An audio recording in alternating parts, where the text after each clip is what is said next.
DJ Amresh Darbhangiya, Hanuman Chowk Katra. Radhika recording studio Saharsa.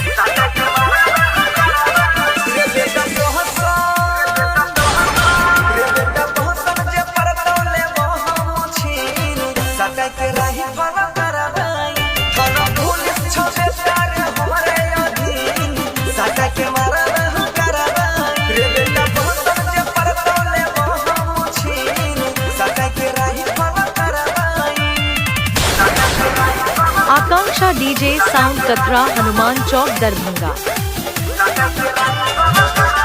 DJ Amresh Darbhangiya, Hanuman Chowk Katra.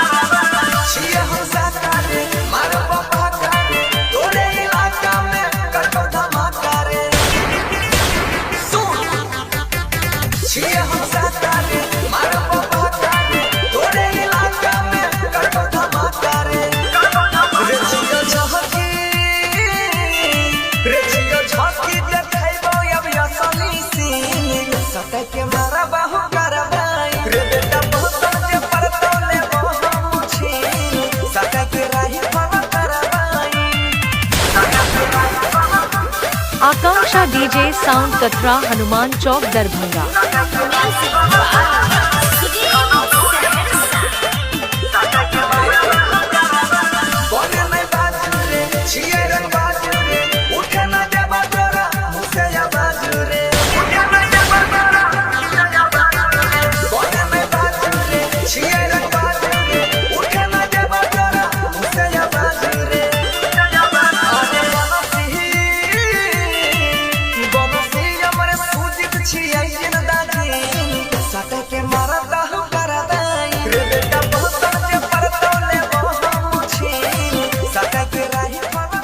Akanksha DJ sound Katra, Hanuman Chowk Darbhanga.